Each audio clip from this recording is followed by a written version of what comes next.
public speech since losing the presidential election last November. She is at the Palace Hotel in the city speaking with a group of fellow Democrats. Let's listen in. For 20 years.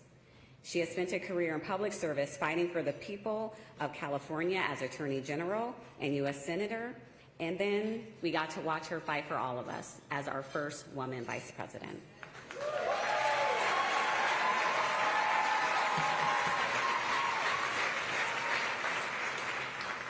I think we all know who I'm talking about. She is the original Emerge woman, the one and only, our 49th Vice President of the United States, Kamala Harris.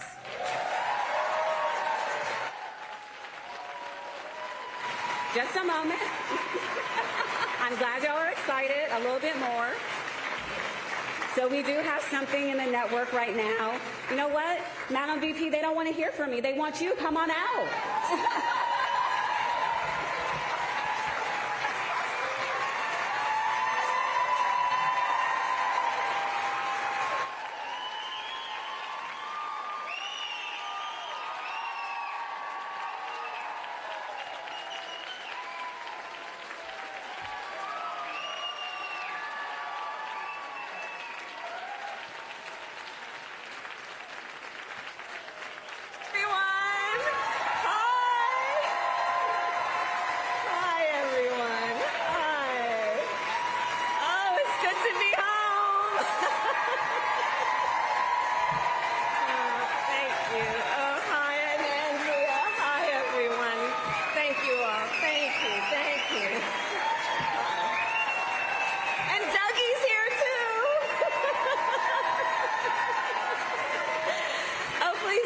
Please have a seat. Oh, it's wonderful to be home, and thank you all. Thank you. Oh, in 20 years, Andrea, my goodness. I mean, your babies are grown. Good evening, everyone. Thank you for supporting Emerge. Thank you for supporting Emerge.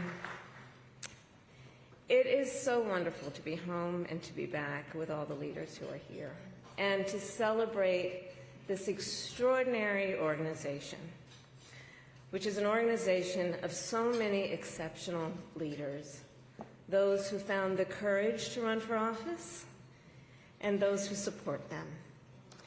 Emerge, I will say something you know. Throughout my entire career and life, I have always believed in the ideals of our nation. The ideals reflected in the Declaration of Independence, that all are created equal and endowed by our Creator with certain inalienable rights. Ideals advanced and affirmed by the service and sacrifice of generations of patriots. The ideals that ground the Constitution of the United States, that here in our country, power ultimately lies not with the wealthy or well-connected, but with all of us, with we the people.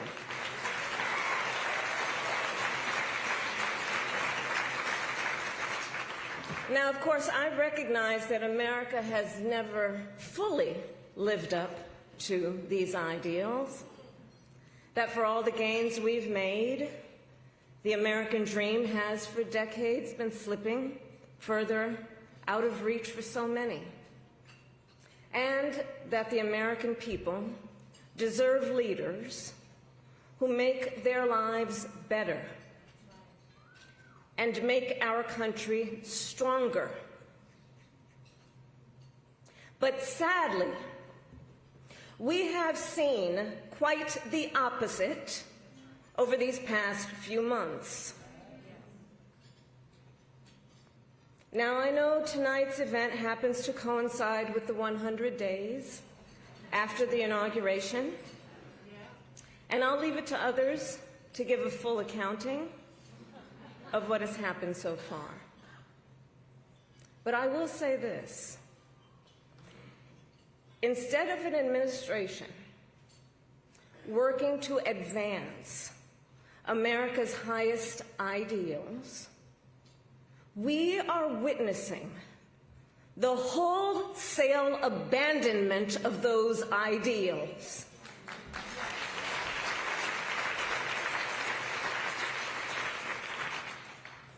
And what we are also seeing in these last 14 weeks is Americans using their voice and showing their courage. We all know President Trump and his administration and their allies are counting on the notion that fear can be contagious. They are counting on the notion that if they make some people afraid, it will have a chilling effect on others. But what they're overlooking, what they have overlooked, is that fear is not the only thing that's contagious.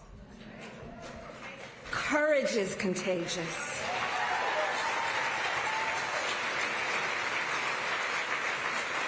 The courage of Americans who are banding together in the face of the greatest man-made economic crisis in modern presidential history. Americans across the political spectrum who are declaring that the president's reckless tariffs hurt workers and families by raising the cost of everyday essentials, devastate the retirement accounts that people spent a lifetime paying into, and paralyze American businesses, large and small, forcing them to lay off people, to stop hiring or pause investment decisions. The courage of Americans we are seeing who are rallying at Social Security offices to protect their hard-earned benefits. Of Americans who are speaking out to say, it is not okay to violate court orders. Not okay. Saying it is not okay to detain and disappear American citizens or anyone without due process.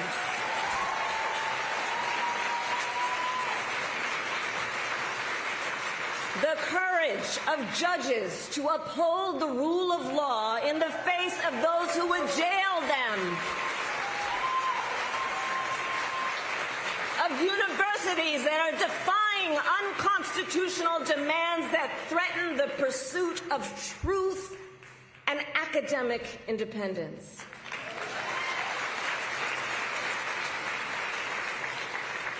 And I will tell you, the courage of all these Americans inspires me. And I have been inspired by the movements like the one in Wisconsin that put Susan Crawford on the Supreme Court. By the State of the People Power Tour that is aiming to ignite a grassroots movement to lift up voices and advance freedom and justice. And by leaders across the spectrum, including congressional leaders like Cory Booker, Chris Van Hollen, Chris Murphy, Jasmine Crockett, Maxwell Frost, AOC, and Bernie Sanders. All who, in different ways, have been speaking with moral clarity about this moment. So here's one of the other things I wanted to talk about tonight and to highlight. So look, some people are describing what's been happening in recent months as absolute chaos. And of course I understand why. And it's certainly true of those tariffs. Tariffs that, as I predicted, are clearly inviting a recession. But friends, please let us not be duped into thinking everything is chaos. I know it may feel that way, but understand what we are in fact witnessing is a high-velocity event where a vessel is being used for the swift implementation of an agenda that has been decades in the making.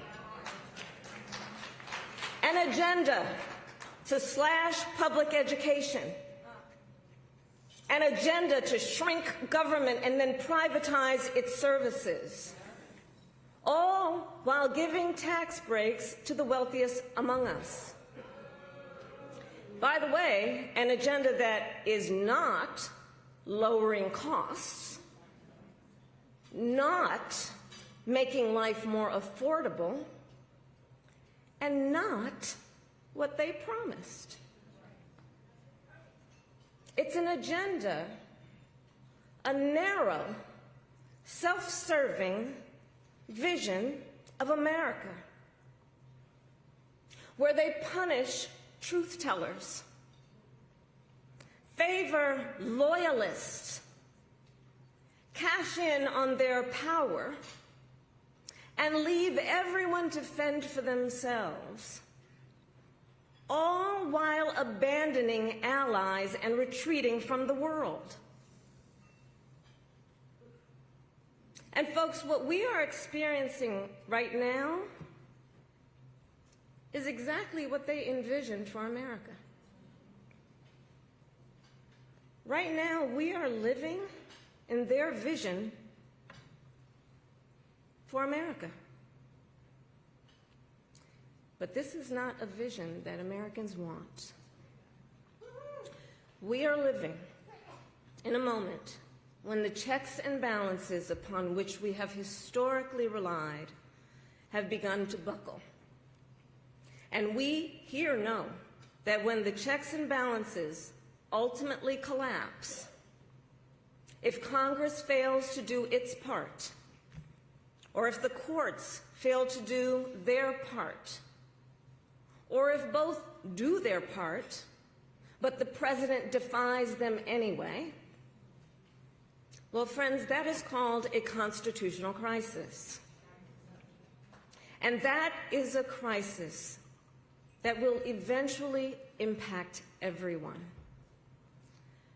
Because it would mean that the rules that protect our fundamental rights and freedoms, that ensure each of us has a say about how our government works, will no longer matter. And if that happens, the one check, the one balance, the one power that must not fail is the voice of the people.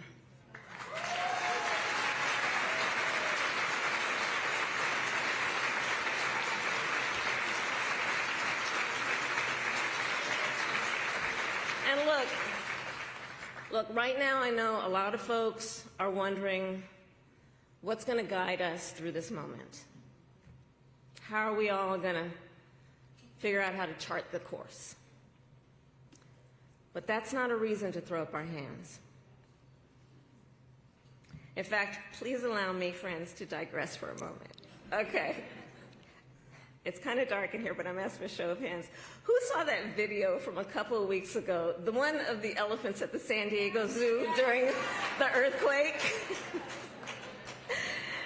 Google it if you've not seen it. So that scene has been on my mind. Everybody's asking me what you've been thinking about these days. Well, so in the video, for those who haven't seen it, here those elephants were. And as soon as they felt the earth shaking beneath their feet, they got in a circle and stood next to each other to protect the most vulnerable. Think about it. What a powerful metaphor.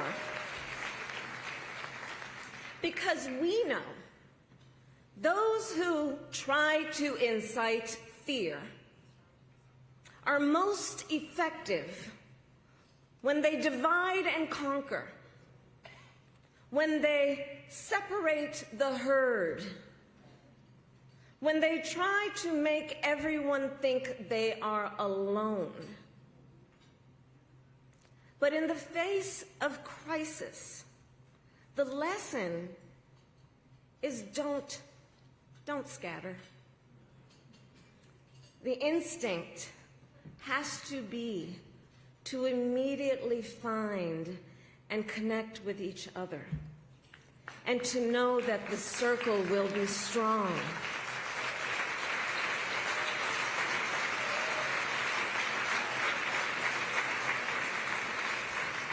So I'll end with this. I am not here tonight to offer all the answers, but I am here to say this.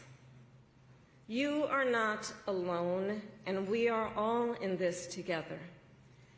And straight talk, things are probably going to get worse before they get better. But we are ready for it. We are not going to scatter.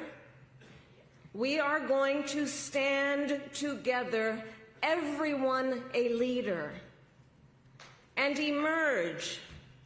You have a special role to play. Organizing is as important as ever. Mobilizing is as important as ever. Running for office is as important as ever. So please, everyone here, please keep doing what you are doing. And to everyone, let's lock it in. Lock it in. Gear up for the hard work ahead.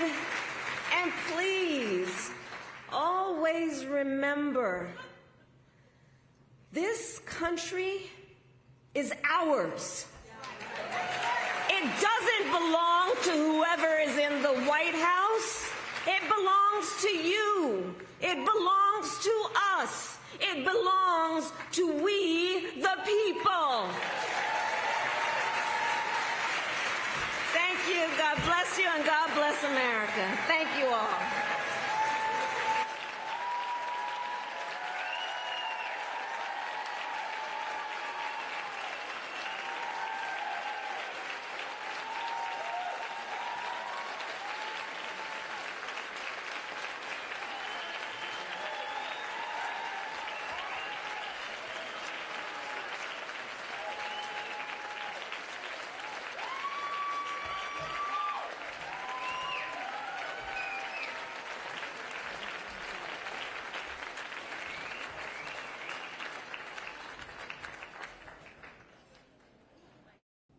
And you've been listening live to former Vice President Kamala Harris speaking in San Francisco to a group of fellow Democrats. She was there at the Palace Hotel, and this was her first major public speech since losing the presidential election last November.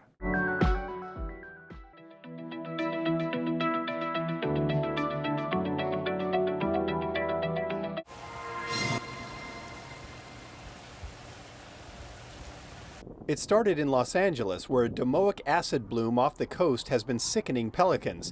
But now it appears the birds have moved up into the Bay Area. We today got 12 new young brown pelicans. They're all from the Santa Cruz area, been found in unusual places, people's driveways, the wharf. Some of these clearly been recognized, easily recognized that there's something wrong. The birds, all of them young, are not really sick.